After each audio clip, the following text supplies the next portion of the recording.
happened in the past, but they're signing the acknowledgement now.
Oh, I tell ya.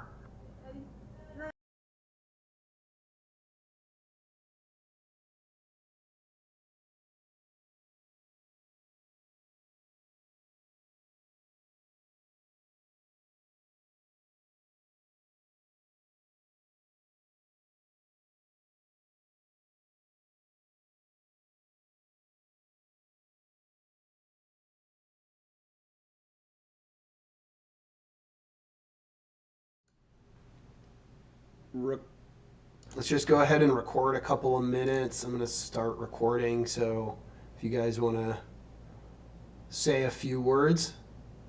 So why did the cookie go to the doctor? I don't know. Why did the cookie go to the doctor? He was feeling crummy. I was like, Nice. because he was a chip off the old block. So a Palestinian woman marries a Norwegian man. They fall in love. They have a baby. They have a son. They decide they want to honor both of their heritages by including something from their culture and the kids. And they can't figure out what to name them. And then at the same moment, they look at each other and say, "I got it." What name did they both come up with for their son? Palestinian? I don't.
It's going through, but Transition. I'm going to start recording. So, all right, we are recording. See how this goes. testing. 1, 2, 3. If I can hear you, yep, roger that. Gotcha. I can talk, and I can even make it sound like it matters.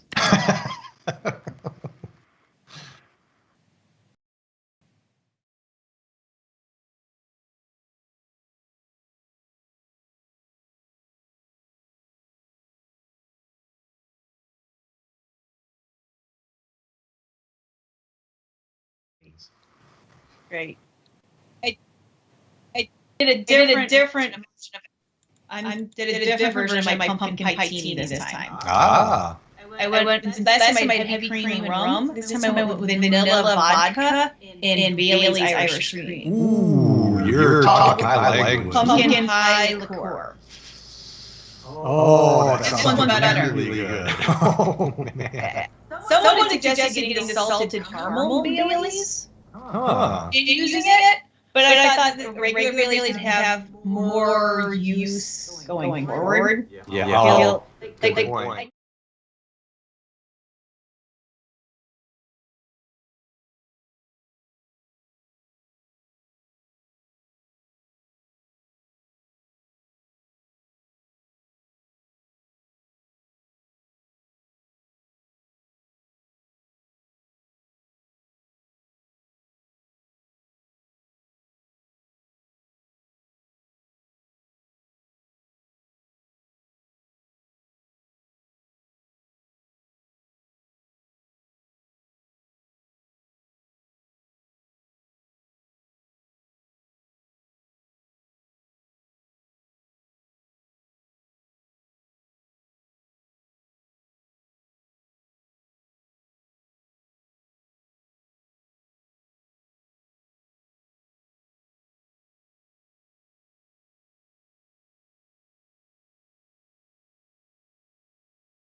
It is going very well.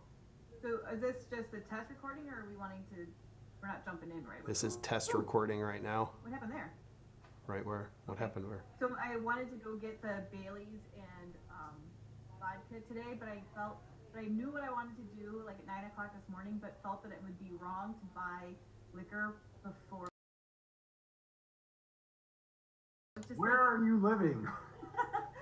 Like leaving work to go buy liquor before lunch. I felt like one of those. Pandemic. Come on. There's always some kind of justification, right? Although I do have to tell you, I'm a Bailey's snob, and the Bailey's knockoff made by Costco is it? so good, way cheaper, and so good. Good to know. Yes, definitely recommended. Every other one that I've tried is just awful, and it's like, no, you're not even close. And this one is my go-to, so I get it now instead of Bailey's. So. Good to know. Yeah. All right, Jeff.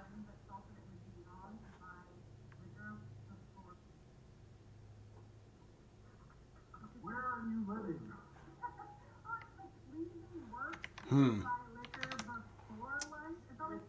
That's. Sounds good. No, doesn't sound good actually. Doesn't. Do I need to switch over to my mic? Well, dark.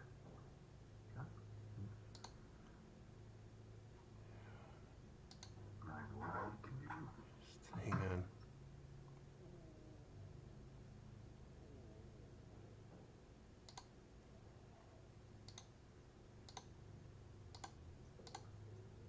When you say it doesn't sound good, was it still echoey, or was it a different reason for not sounding good? There's a different reason. How not, like, what's the not good part? Is it just not perfect, or is it? It just didn't sound good. Let me try something else. What?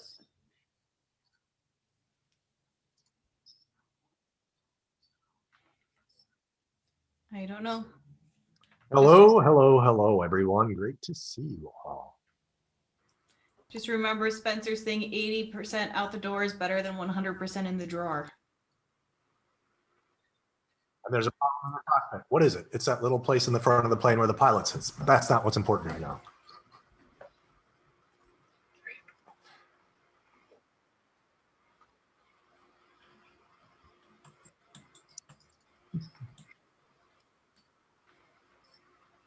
I don't know.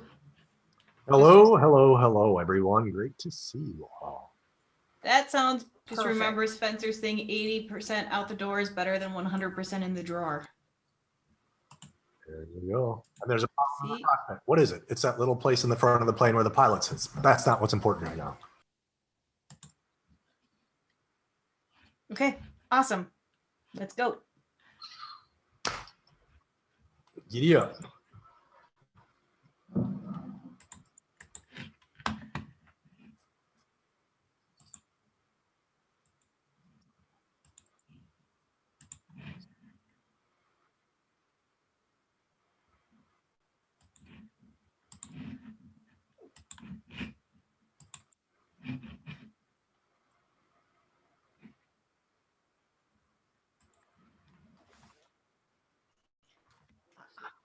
Woo! Technical difficulties undifficulted, or at least changed. All right, well, welcome to Hosted Bar. Again, I'm Erin Ogden, and with me as always is Jeff Glazer. But today we have Don Stanley. Yay! So Don, why don't you tell us a little bit about who you are and then what are you drinking? So who am I? I'm a lot of different things, but the roles I play professionally is I teach digital marketing courses here at the UW-Madison, and I've been running a digital consultancy where we help companies and organizations and individuals figure out what they should be doing online and how to do it to grow their business and their brand.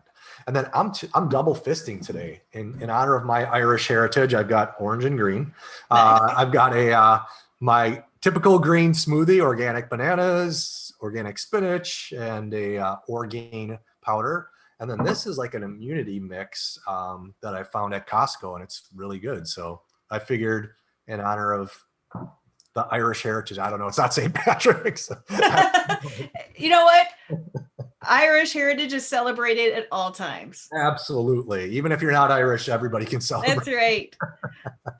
So I am not nearly as healthy today. Today I have a pumpkin pietini that has a pumpkin liqueur, Bailey's Irish cream, and cinnamon and nutmeg on top, just to give it a little zhuzh, little fall feeling. And I gotta say, I'm liking it. How about you, Jeff?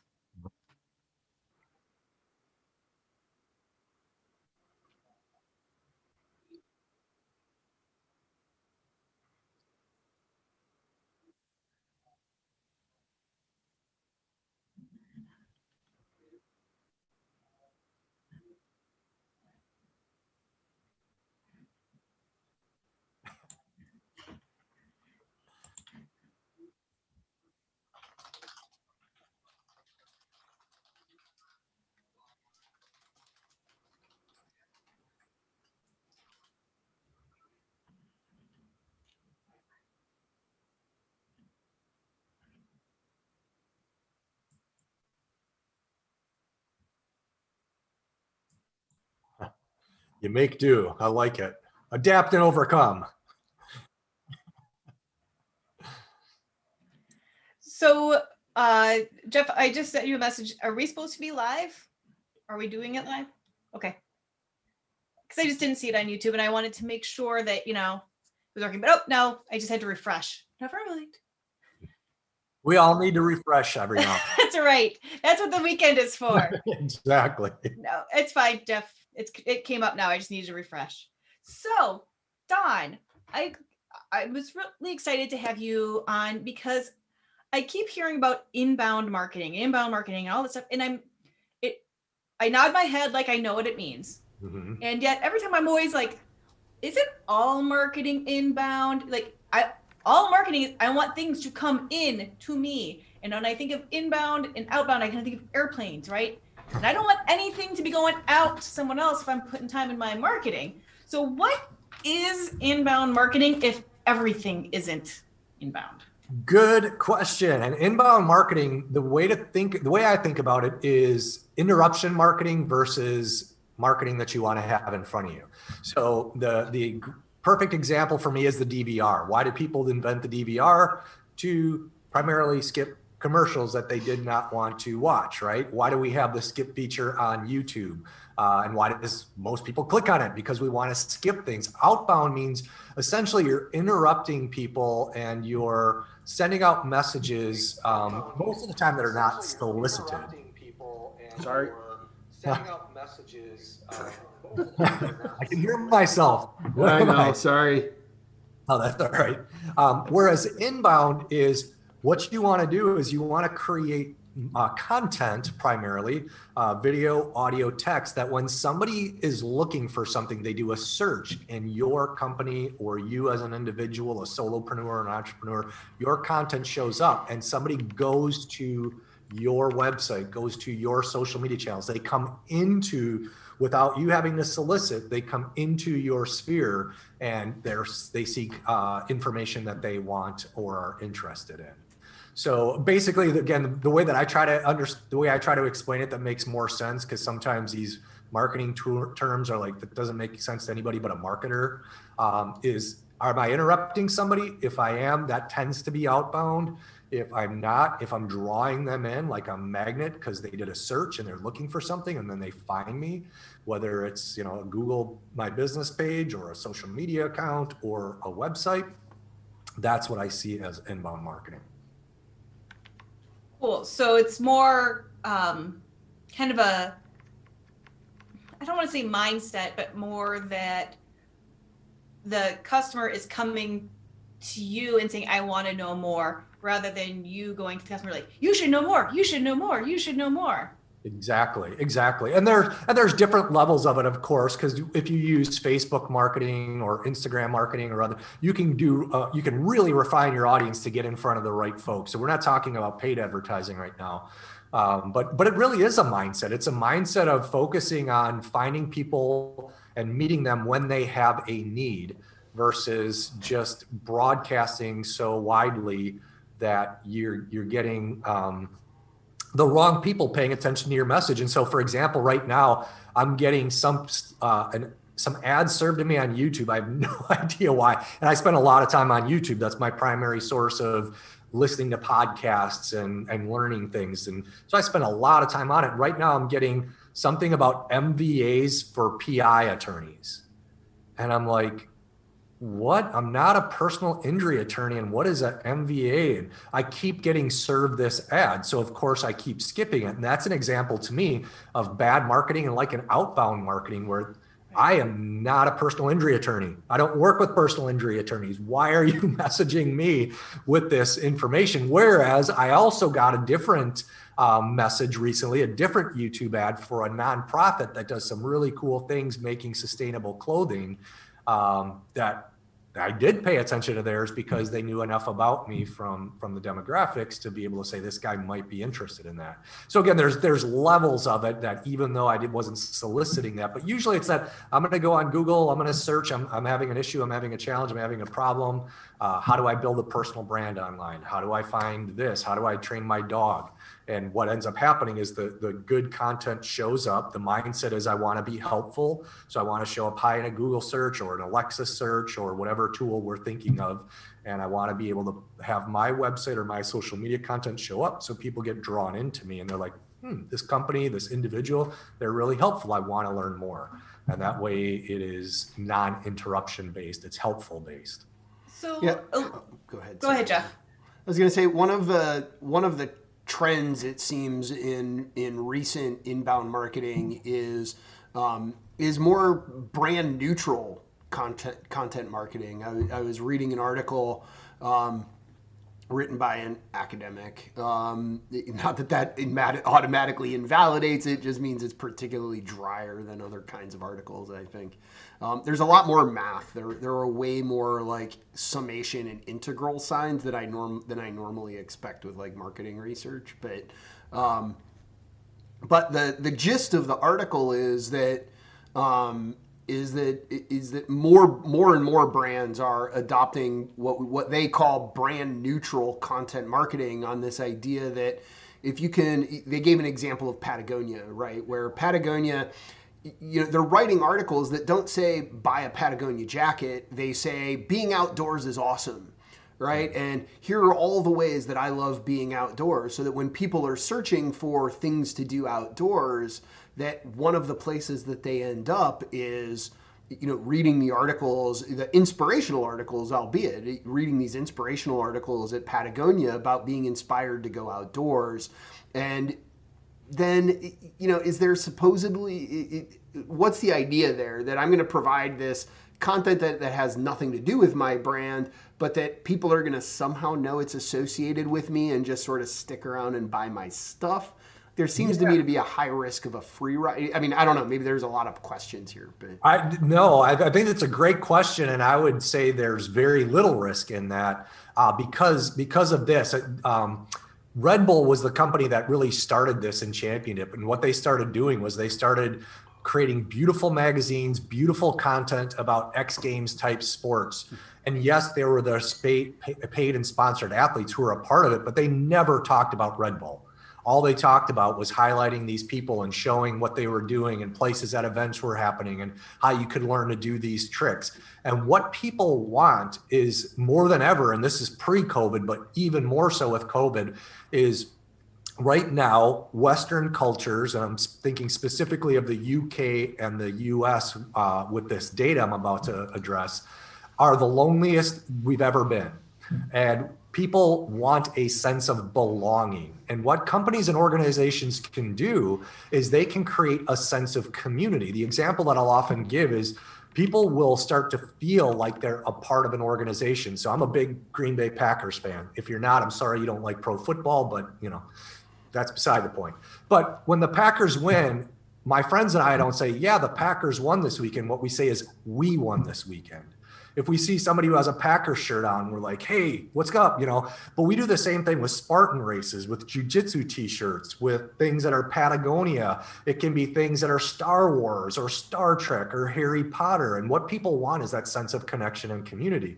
So what those businesses are doing is they're creating that gathering space for like-minded people to get together and to learn more about what their passions and interests are. Patagonia, I think, does a phenomenal job of it, because people who are interested in Patagonia aren't just interested in the outdoors, they're interested in doing good as well. And so they talk about ways to get involved and things to do, and they sponsor things that are meaningful to people who purchase from them. So that's interesting. So inbound marketing is a little bit of could be a little bit of education, could be a little bit of what are people searching for, but it sounds like a lot of community building and who is my customer. Absolutely. And helping them recognize, oh, that's me. I'm your customer, and therefore I'm coming to you. Absolutely. Go.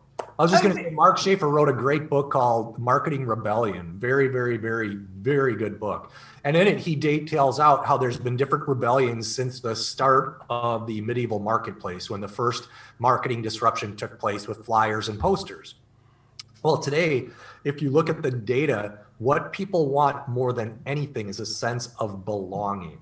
And can companies do that? I ask, do people have Apple tattoos? Do people post Apple? Of course they do. So what can be done? And small local coffee shops can do that. Small local businesses can do that. It is not exclusive to those organizations. So really putting that mindset in as part of my inbound is pulling people into my community, not just selling a product, but I want people to feel like they're a part of something. So if they buy my locally made soap or pasture-raised eggs or whatever it is, they feel like they're buying from somebody they know and are connected with. And you can do that at a distance as well. It doesn't have to be just geographically close. And that's part of inbound, is creating those spaces where it's like the old Cheers. I don't know how many people would remember Cheers, but when Norm walked in, it was all Norm. And we're all looking for that. And we all need that. And there are ways for businesses and organizations to do that. Again, where you create that sense of community and people feel a sense of belonging. And it's not just community. I mean, I think one of the interesting, one of the interesting changes maybe in consumer behavior is that people do a lot more research today than they used to do when they go and buy a product. And maybe that's because product quality today is higher than it was in the late 80s, early 90s, which is maybe my touch point for this kind of stuff. Or maybe it's because information's just finally available to us, so we can actually do research about things. But people are spending more time doing sort of basic category research, not like, do I want this brand over that brand, but what makes a record player, what makes a record player good, right? And then I'm going to go read this article on what makes a high-end, what are the feature sets of a record player. And then I'm going to go shop on, okay, I've read this article. Now I'm going to go buy a record player that has the features that I think I want. So there's this search component. There's this informational component to looking for goods and services today that's maybe more of an emphasis than it ever has. And it seems that there's some opportunity for a manufacturer, for a service provider, to provide some of that basic information so that when people are looking for that, to be able to provide it in a sort of neutral way makes it seem that you're finger isn't on the scale as much. But absolutely, I think that's a great example, and one of my favorite examples. It's a little bit dated in a sense, is Gary Vaynerchuk when he started out as a nobody. If you're not in the marketing arena, Gary Vaynerchuk is a huge name, and he started out by doing WineLibrary.tv. If you go back to the origins of WineLibrary.tv, it was a YouTube video show where here's this guy who's New Jersey, New York, through and through, and kind of rough around the edges and all this stuff.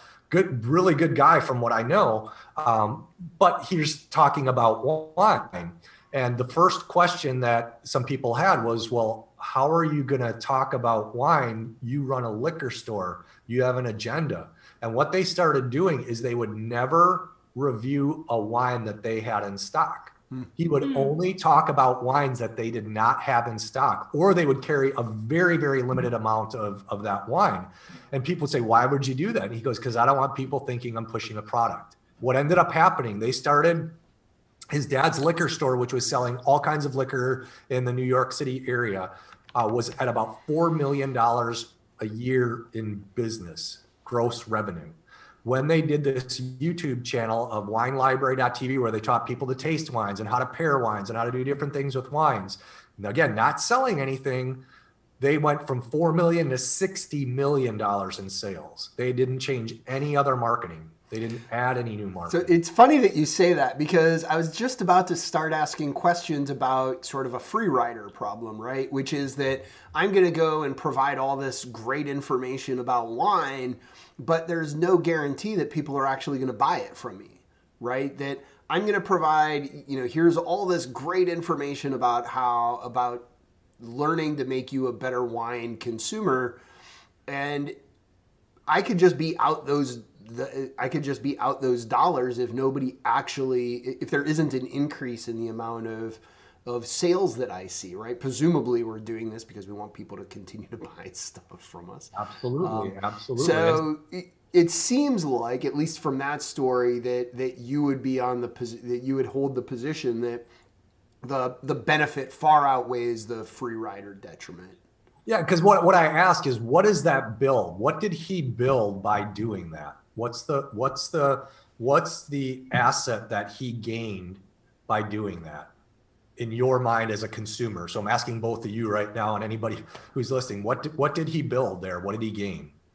Well, he built, I think he built community, he built knowledge, he built himself as an expert of the subject, he built whatever his personal brand is as being passionate about the subject matter. And I think when, I have a little bit of experience in this position, so I can say that I think that when people see you as an expert, or they see your passion for a subject, they're more likely to engage with you. They're more likely to want to be involved with what you're doing. So even though it can seem to be brand neutral, the brand isn't necessarily the thing that you're selling, but it's the person that you're being. It's the thing that you're doing. Oh, go ahead, Erin. I was gonna say, I think that, you're building the expertise, you're building the person, the relationship, and saying, oh, I can trust this person because they're talking about this in a way that I can understand, right? Like wine and law are both the same way, where people can quickly go into something that doesn't sound like normal English. Absolutely. Right? It really gets caught in a jargon. And so being able to say, like, oh my gosh, he's talking about wine and doesn't sound like a snob. Absolutely. And that's the whole thing. You hit on the key word. We are in the trust economy, because all things being equal, the average person will search 12 searches before they make a purchase decision. Wow. A couple of years ago, it was 8 things they would search. And then a couple of years before that, it was 6. And a couple of years before that, it was 4. So the number of touch points we're looking for is going up. Why is that? 1, we're looking for a deal, but 2, we want to know, can we trust this company? Are they going to stand up for their product? Are they going to back it up? That's why I love Costco. I can get anything from there and I take it back. One of my famous stories is I bought a pair of boots from Costco, $25 boots. I'm kind of cheap when it comes, because I'm pretty hard on stuff. Pair of boots separated where the top of the shoe meets the sole. Mm-hmm.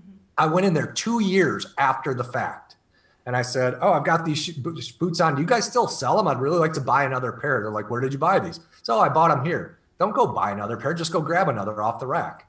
I'm like, these have 2 years of hiking and beating on them. No, you bought them here. We're going to take care of you. Wow. I tell that story like mad.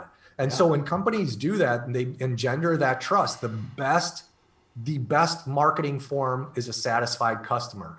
66% of all marketing on social media is done by people talking about companies, not companies talking about themselves. So when you build that trust, what you're able to do is build that share of voice and build that confidence that, hey, this company or this coffee shop or this whatever it is stands for something I care about, and I'm willing to give it a try and spend my money there. So that is a perfect lead into my next question. And that is, when I hear inbound marketing, it's always in like social media, how to use social media, or how to use your website and how to be online. But it sounds like inbound marketing is not just a computer, internet thing. It's much broader than that. I think of it that way, yeah. So are there we've talked a little bit about like build a community or things like that, but that can be really nebulous. Are there certain strategies or things people should be thinking about when they're trying to say, I want to implement this into my business? Absolutely. So what people want is they want help and assistance in some way. We all suffer from the curse of knowledge, which means we assume everybody knows what we know, and therefore we're not willing to create pieces of content about it. So the example I gave is I recently worked with a executive vice president of a $4 billion company. And one of his first questions to me is, what is Facebook and does it work? This guy's an executive vice president of a $4 billion company. He is intelligent. He's smart. So the easy answer would be, are you stupid? How do you not know that? The right answer is, of course, he doesn't operate in my world. There's things that he knows that I have no idea what even questions to ask. So if I want to start thinking about things, again, I'm going to pick the coffee shop as an example. We can pick whatever it is. What can I teach people about coffee, about making stuff at home, about being able to know where their stuff is coming from? If it's a coffee shop that does fair trade, can I talk about some fair trade products? Can I start to talk about sustainability? Could I start to talk about some lifestyle stuff? Can I talk about how to make fun things at home with your kids, with drinks that we make at the cafe? I mean, whatever it is, you can give people this experience where they're learning and connecting with you, which is exactly what Gary did. It's what Patagonia does. It's what Red Bull does. There's other examples. Unconventional Acres is a place just outside of Madison that does a phenomenal job with their little farm on making people feel a part of it. So think about ways you can connect people to learn more about things, because people go into coffee shops, what? One, to get coffee. So I could teach them all about coffee, but two is partially to feel part of community. And if I start talking about things going on in the community, maybe they come in for bakery. I could start talking about little bakery things and talk about little tips and tricks of things that we have highlighting the people who are in our bakery, maybe highlighting some things you could do at home with your kids over the holidays to make some cool baking treats. All of those little things are content that when I'm coaching people, I have yet to run across an industry where we can't come up with ideas to start building and facilitating that community. Because yes, I could go somewhere else and learn about how to make these muffins, but how cool is it that I can learn from my folks at Grace Coffee right here in Sun Prairie, and I could go and I feel like when I walk in, hey, by the way, guys, I tried that recipe. It worked out great. Thanks so much. You're not going to get that with the same thing if I'm looking at a place in Seattle, Washington, or Los Angeles, for example. So that's one of the ways that we break it down and make it tactical, is to think about things, because you're not really selling coffee, you're selling an experience, right? So Don, with that, I hear this a lot about, but that's hard, or I have to be perfect, or I need all of this equipment. And I think that this our YouTube series shows that Jeff and I clearly don't have that same approach. I'm willing to. I love you guys, because you're not waiting and thinking, you're executing. Is that okay? Is it like, I always joke that I ready, fire, aim sometimes. Is that all right? Or are customers going to look askance if maybe your lighting isn't perfect or your script isn't right? Nope. Especially because of COVID and Zooms and everything that's happened on Zooms. What people want is they want a human experience. If you focus as you're hitting record, not on yourself, especially if you're afraid to record anything. And I push hard, all of my clients and all of my university students hard on video. If you focus on, I just want to help somebody, what question would they have and how can I answer it? Nobody's going to say, that answer was super helpful, Erin and Jeff, thank you. But man, your lighting was off, so I'm not going to tell anybody about this. Yeah, you had some good stuff about some legal issues, but I'm not going to. Your microphone was a little bit staticky. Although audio you do want to have as good as you can. But your background wasn't just perfect, so that does not happen. What? Are you kidding me? Look at this. Well, I was talking about Jeff. I was talking about Jeff. Yeah, I know. But in all seriousness, I think when you focus on being helpful rather than perfect is when you realize we all can be of value to someone. One of the things that I always push really, really hard with my students, there's an article that I have them read called 1,000 True Fans by Kevin Kelly, who is the founding editor of Wired magazine. And the basic thesis is if you can get a true fan is somebody who, if you think of a band, if they drop a new record, you're going to buy it. If they got a new t-shirt, you're going to buy it. If they're playing within 5 hours of where you live, you're driving to go see them play. And if we can Jeff recognizes this person. Yeah, and if we can get 1,000 true fans out of the 8 billion people on the planet, 8 billion. So like 1,000 is like a teeny tiny portion of that. And you provide enough value. If those 1,000 people spend $100 a year on your products and services, you now have a gross revenue of $100,000.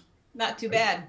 Yeah. So the idea is it doesn't take much. And if you can build that community where people walk in and have that norm experience, and you can do it in virtually every industry. I've worked in a lot of really weird industries where people are like, you were able to build community in that? And it's like, yeah, you can.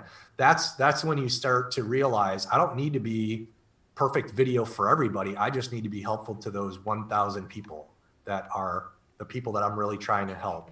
So that's an interesting thing about inbound marketing is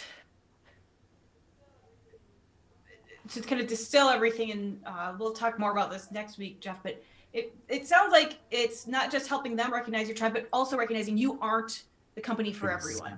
Your audience isn't the 8 billion. It's maybe not the 1,000 because you want to have people that are more than just true fans, but it's 5,000, not 8 billion. That's exactly right. And that's exactly right. One of my mentors, a gentleman named Michael Port, who's phenomenally good at what he does. He calls it his red velvet rope policy, which is what happens when you see a bar with a red velvet rope in front of it, a couple of big people standing up and I wanted to know what's behind the rope.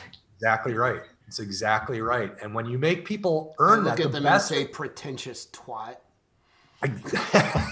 The best way to do this from a tactical standpoint is to have a section on your website and your social media channels that says, we're not the right fit for you if, and then list those things out. If you're looking for super fast results without being personable, without really caring about your audience, I'm the wrong fit for you. If you're looking to put profit above everything else and don't care about any other value, you're not a bad person. You're just different than me.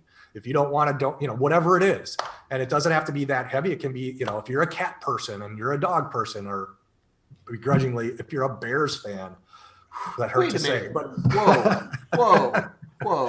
There's some people. I was fine on the cat person thing, but you're going to besmirch Bears fans now? I mean, come on. I didn't say I could be the bad news Bears, right? I didn't say which Bears. You're making assumptions there. That's right, so if you're the kind of person who makes assumptions, I can't work. He didn't say that's a typical fan, Packers Jeff. fan putting it on me. But in all seriousness, having that we're not the right fit for you if, and having that listed out is so valuable, because what ends up happening, and I've got case study after case study, and I could go on for hours on case studies of people saying, I know you're not the right fit for me, but because you were honest, I want to work with you. Yeah. Interesting. Nice. So we don't have hours. We have like 5 minutes left. Mm-hmm. So in that last 5 minutes, so one thing that we like to ask is there a tool, and you've already mentioned a couple of books or things that you find are really interesting or helpful, Or is there something that's just been like in the news lately that may be related to this, may not be, that has been stuck in your head? The thing that has been stuck in my head, wow, I could go off on a lot of tangents with everything that's been going on in the world. But I think the biggest thing to pay attention to is there's that sense of belonging and that sense of connection, and that companies, whether it's Patagonia or a local coffee shop, whatever, can do that. And just by thinking of, hey, how can I be a ray of light in somebody's life with all the crap going on in the world? People will often say, why do you post stuff about dogs on your social media accounts? And I'll say, because sometimes people just need to smile. There's no, I want them to be like, I feel good. I get a shot of dopamine if I see his stuff. And I'm not doing it to earn business. I'm not doing it for anything other than life's hard right now. I mean, life's hard, period. But, you know, so post something that's funny and lighthearted, something that's beautiful, like a picture of the outdoors. I spent a lot of time outdoors, and just kind of share the experience with others and let them know. And you can do that with your business too, because people love behind the scenes content. They want to know, what is it like, and sharing some, making people, bringing them inside that red velvet rope, or letting them behind the counter of your business, or, you know, so to speak, where you're doing things. That is a great way to nurture connections and nurture relationships. The other thing that I would say is look for things that you can do that do some type of social good in your community, no matter how small. Donating stuff for kids for Christmas, for school, you know, providing some meals, whatever it is, that those little acts go a long way as well, because people want and need more of that more than ever. So that's fits in really well with one of the things that's been stuck in my head lately. But first I wanted to go with the whole, like, show what you are, because I always say that for like our firm, I'm like, if you're looking for the mahogany desk, the full suit, and, you know, Ms. Ogden kind of thing, you are looking at the wrong attorney. Like, you have to be ready to be called dude Ogden, and maybe have an F-bomb thrown in occasionally. Yep. And if you are not okay with that, then you need to, I can refer you to an attorney that has the fancy shiny desk. Absolutely. But one of the things that I just discovered this earlier this year, and then it's come up a couple of times again this week, and it's something I hadn't realized, that although, like, Joe Biden has been in political life for 45 years, mm-hmm. I never realized he was a stutterer. Mm-hmm. And he's actually very involved in being on national stage and all of that. But it slipped my mind and slipped my attention. And reading some articles about him overcoming and working with the stutter, and kind of all of those things that you don't know what people have overcome mm-hmm. to get where they are, or what they're doing now. So, like, now when you see somebody who's struggling with a speech or something like that, instead of thinking, oh my God, they're stupid, it could be that they have overcome and admit, like, a really bad stutter, or just kind of all those things that you never know what someone's bringing along in their backpack. Yeah. And that's one of the things. Well, and this is always a personal thing. Whenever I'm coaching clients, I'm actually working with a couple on this right now, is how much of that story do you share? And that's one of their concerns and questions. And what I say to them, and it's always up to them to make the decision, but when you show you are human, you make yourself more approachable. When people know that you have struggled as well, this is the Oprah effect. What did Oprah do to build those rabidly loyal fans? What did Brene Brown do to build? Exactly. Little Matchbox cars, right? But same thing with Brene Brown. What did she do? She went on stage and opened up, and it was hard and it was scary. David Goggins, who's another favorite guy, you know, there's so many examples that what it does is it makes you human. You take off that veneer of, oh, I'm gonna struggle working with that person because and people don't always consciously do this. They sometimes do it subconsciously. Because I had a client recently say, "Man, it seems like you have your stuff together so well." Blah blah blah. And I'm like, "Bro, what? Wait a second. I'm human." And we started talking, and he goes, "Well, I was a little intimidated to bring up a few things with you that I want to work on in my business because I thought you might look at me like, how does he not know that stuff?" And so I, had obviously done a poor job in that example of saying, no, we're in this together, linking arms. I'm just a little bit ahead of you. And so I'm going to help you and guide you. And that's an approach I think that people really appreciate as a part of the messaging. So I didn't know that about Joe Biden either, but it does change your perspective when you hear some people's stories and you realize some of the challenges and struggles that we all deal with. And that's where, again, as a business, you can say, we just care about veterans issues. So therefore we donate to veterans. And, it's because we come from a family where veterans were supported, or we donate to the local animal shelter or whatever it is. Those types of things too connect and humanize, because it's like, oh, I care about dogs too. Oh, I care about veterans too, or senior citizens, or whatever it is. Or I have a family member who struggles with that. One of the cafes that I work with started having gluten-friendly options. And they're like, why do you have gluten-friendly options? Well, one of the kids has celiac disease. One of their kids does. That's the story of Alt Brew here in Madison. Absolutely. And what does that do then to somebody who knows somebody who has celiac, or a family member has celiac? Oh, I'm going to tell them about Alt Brew now, because Erin mentioned it. So if they want to go out, now I've got, again, it's a community. Well, can you believe it? It's been 30 minutes already. Don, thank you so much for helping me answer my question of just WTF is inbound marketing, because I'm not afraid to ask what could be a stupid question. There's no such thing as so much for coming. We truly, truly appreciate it. Absolutely. And we'll make sure to get your information in the show notes, so that way if people have further questions, I'm Yep. All right. Thanks, Don. Thank you all. All right. See ya.